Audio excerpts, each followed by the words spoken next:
Now, the word drug can refer to a medicine or to an illegal narcotic, but what happens when it's both? Campaigners for medical marijuana argue that it's the only substance that can treat some serious conditions.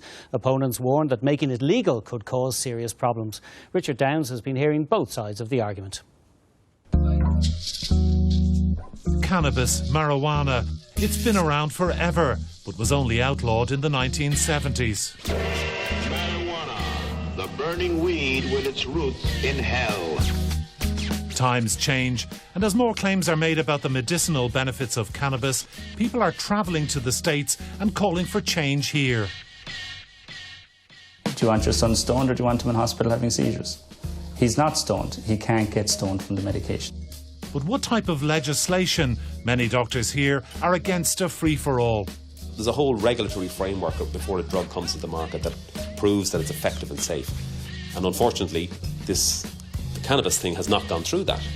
Not good enough, say the campaigners, who want whole cannabis to treat a variety of medical conditions. Why not help those patients who are currently in the tens of thousands, who are currently either breaking the law or faced with the dilemma to emigrate?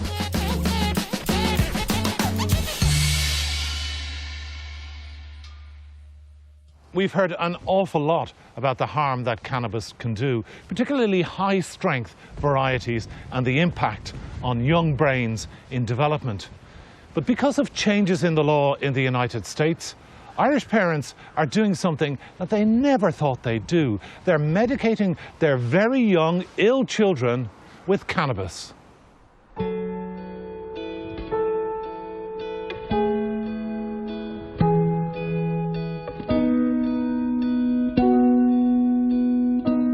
Tristan Ford from West Cork is 2 years old and suffers from a rare and severe disease. He has Dravet syndrome, an extreme form of epilepsy, and a condition that became apparent soon after birth. Tristan is one of about 100 children in Ireland suffering from the disease.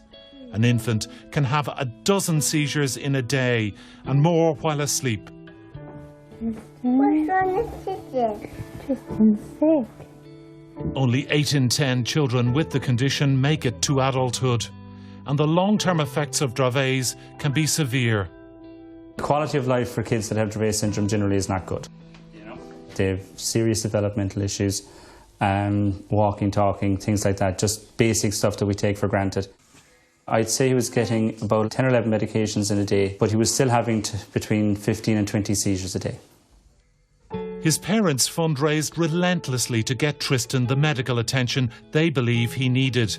Yvonne and Tristan left last December for the liberal American state of Colorado. We spoke to researchers in Canada, in Colorado, in California. We spoke to parents whose children had the same condition as Tristan. Yvonne learned a lot from those parents. She says that they started using oils at an older age and weren't helped that much. That's why Yvonne wanted to leave Ireland before Tristan turned 2. Can you see Daddy? Yvonne says there's been a dramatic improvement in Tristan since they went to Colorado. She's giving him a high-potency cannabis oil that would be illegal here in Ireland. So this is whole plant again, so it's got all the compounds in it, and he just literally gets drops like that a few times a day so that it stays on a level balance throughout the system. John and their older son, Oscar, went over and joined the rest of the family in April, and John, too, was impressed. I thought he was a completely different boy in April, but he is nothing compared to what he is now. You know, where he was trying to talk when I was over there, and he was running around and all this kind of stuff, where now he's talking fully, he's counting, he's full of life. Yay!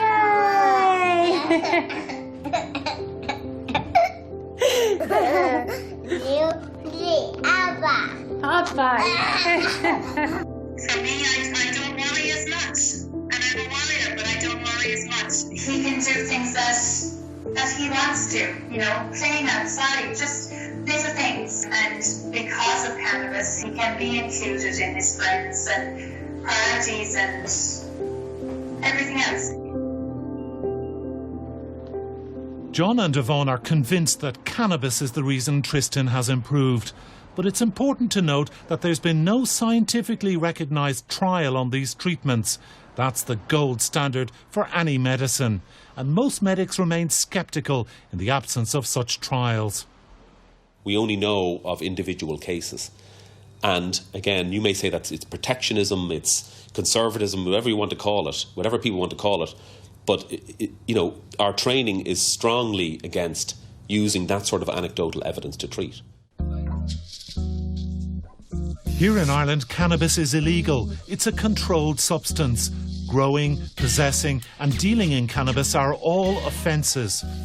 14% of young people in Ireland taking cannabis are at risk of psychosis, according to doctors.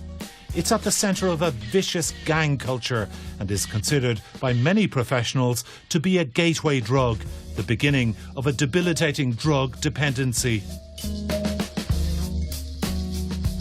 But cannabis is also a fascinating plant of great interest to scientists and medics.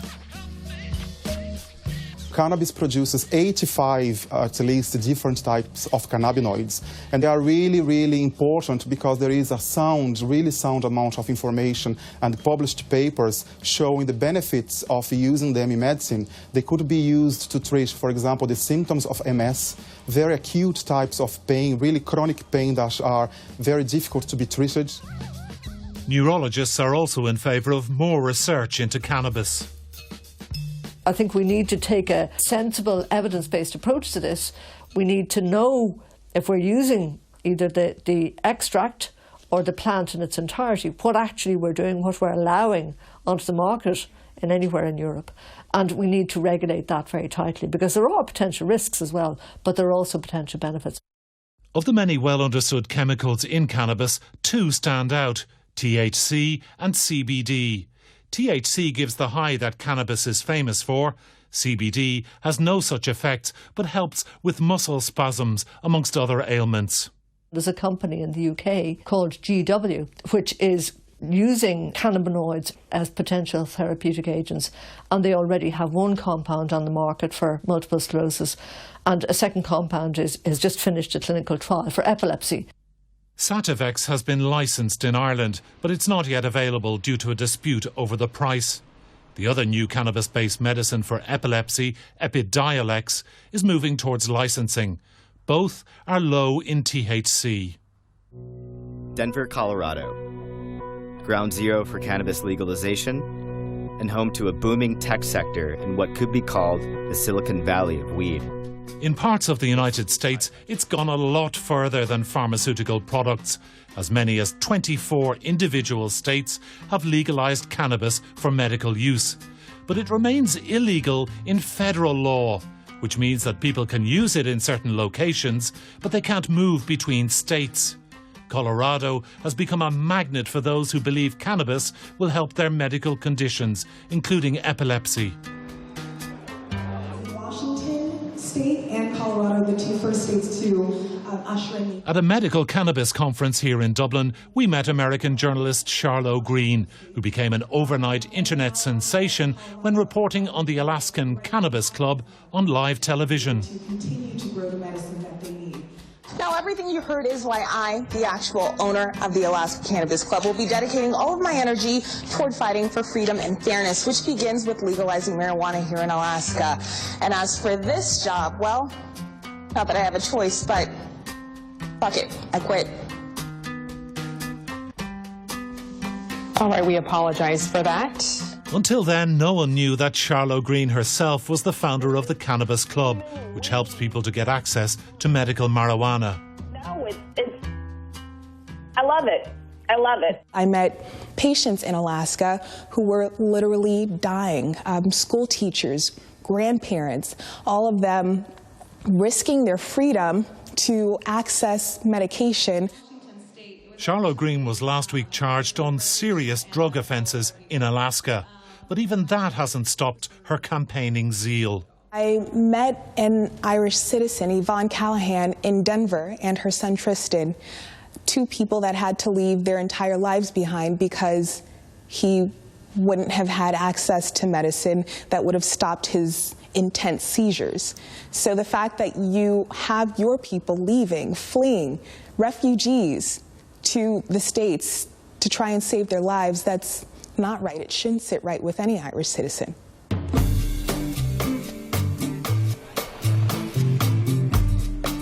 Those who campaign against drugs here differ.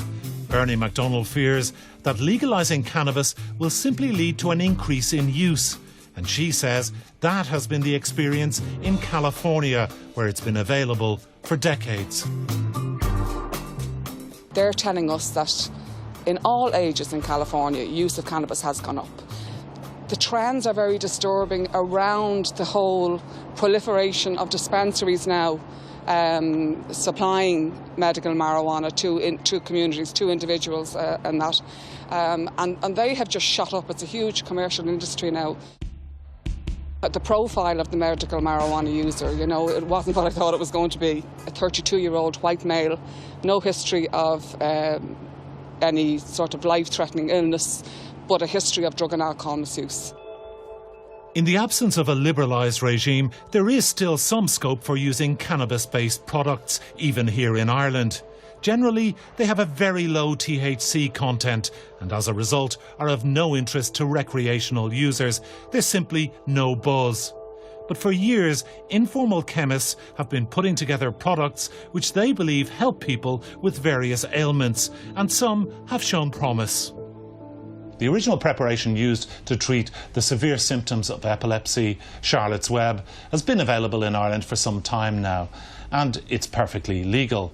And pharmaceutical companies have become very interested in this product. They've been conducting clinical trials, and a prescription medicine based on this is likely to become available soon. I'm not just curious, I'm excited that there's a new treatment available for this most difficult form of epilepsy. There's a few final steps to go through to get the drug in a situation that I can write a prescription and they can go down to their community pharmacy, and their community pharmacy can ring up a wholesaler who's just imported it from wherever it's being made, or maybe even made in Ireland, and that person can go and get that treatment and I can monitor it with them. But this product, when it becomes available, is not high enough in THC to satisfy many. Activists want the whole plant to be legal. A private member's bill before the Dáil would legalise cannabis for specific medical uses. But could this not lead to a wider availability of the drug? We are only interested in medical cannabis use. So that includes MS, motor neuron disease, pain management, cancer, epilepsy, and those types of cases. We are not interested in any therapeutic or recreational drug use. So therefore, those fears are alleviated by this bill and this approach and this recommendation that we're making. There's no indication that the bill will succeed. So the high THC products that Tristan is getting in Colorado remain illegal here in Ireland. And doctors are sceptical about their use. I want to see the safety of that drug, because the more THC that comes in it, the more risk, I think, comes with giving the drug. Because it's the THC, remember, that gives you the high. It's the THC that we know, for the street version, causes psychosis in 14% of users. For Yvonne and Tristan in Colorado, the clock is ticking. We definitely will have to leave at the end of the year. They can't bring the drug with them, but they're hoping that something can be done in Ireland before December comes and they have to come home. The Irish system is not set up for medical cannabis use at present, and there's no sign of the rapid change that Yvonne and John hope for. Nobody would look at the plight that these poor families are going through and not really care what's going on. The bill is not going to be passed. That's clear. So there isn't going to be wide availability of, the ability to prescribe cannabis medicines by Christmas. So the only question is there going to be a way that some particular ministerial waiver will be available to these people? For now, Ireland shows no inclination to follow the model of some American states in fully liberalising cannabis use, and the current bill goes too far for many. But people will still want to use cannabis, and the pressure for change will remain. Say bye-bye. Bye-bye. Bye-bye. Richard Downs reporting.